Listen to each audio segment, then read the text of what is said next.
Welcome to this episode in the 3D visualization series of tutorials and guides in an ongoing 3D Technologies program. I'm your host, Aaron Ellis.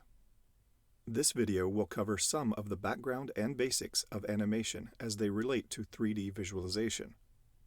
Animation is an enormous topic, with its own terminology and conventions, but this presentation is an attempt to make it a little bit easier to manage. With all of that said, let's get started. Animation is the process of making static shapes appear to move over time. It is traditionally accomplished by drawing, filming, or rendering images many times with small changes in camera or object position and orientation.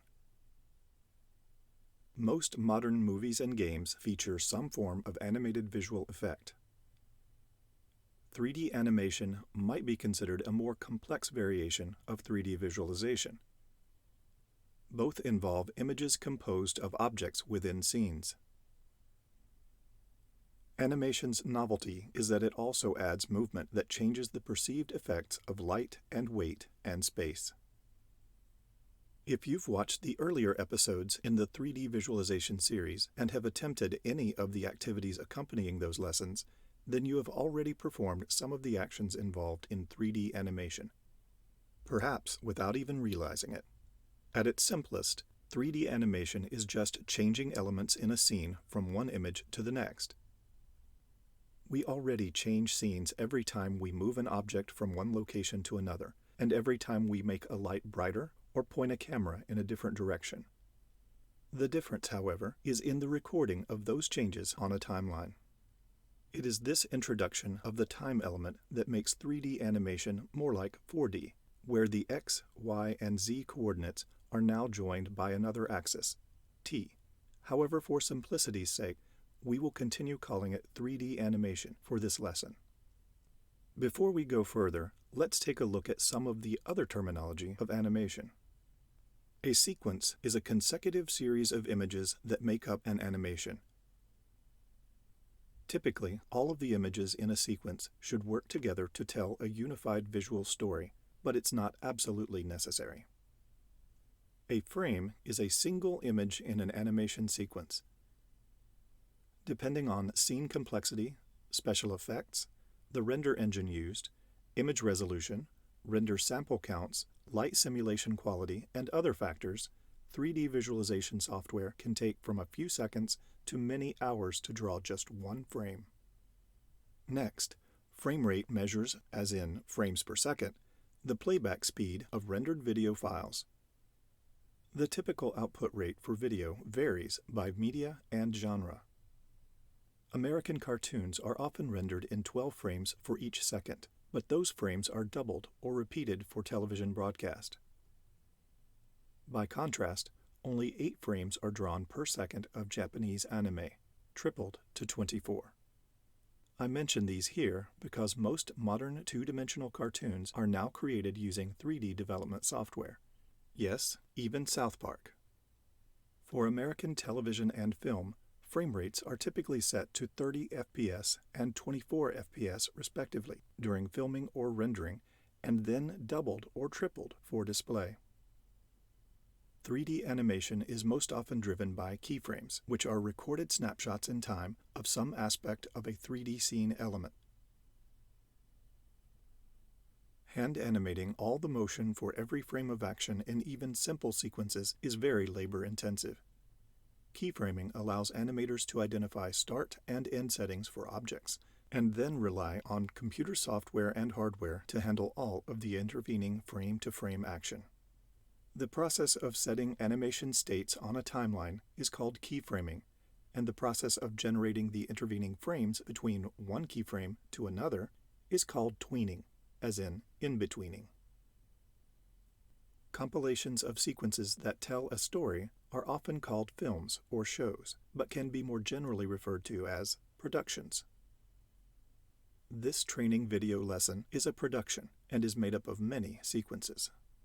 Before we move on to the mechanics of animating, let's first take a look at the various types of animation that Blender and other tools can create. There are multiple types of animation, and each has its own way of doing things.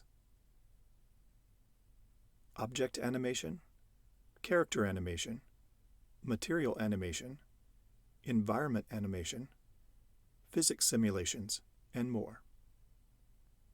Object animation is perhaps the easiest to understand, as it simply records gross changes in an object's location, rotation, and scale. Objects to be animated could be traditional primitive shapes like planes, cubes, and spheres, but also include cameras, lights, and text objects, as well as more exotic elements. Simple object animation is, well, very simple. Move the thing. Rotate that other thing. Scale the cliffs of insanity. Most, but not all, of the animation activities accompanying this lesson will demonstrate object animation.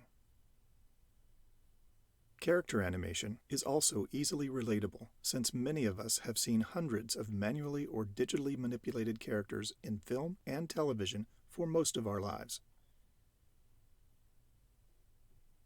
Character animation often uses special processes like weight painting and parenting objects, as well as powerful tools like inverse kinematics and facial rigs to make the magic happen.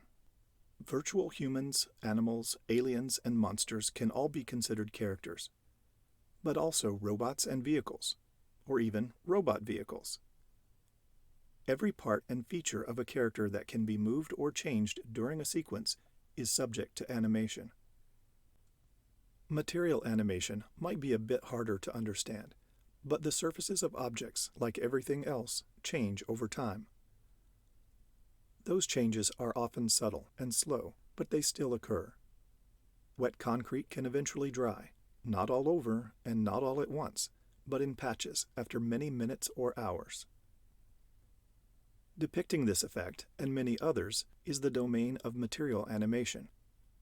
With the introduction of node editing, this simple process in the real world can take on surprising complexity in the digital realm.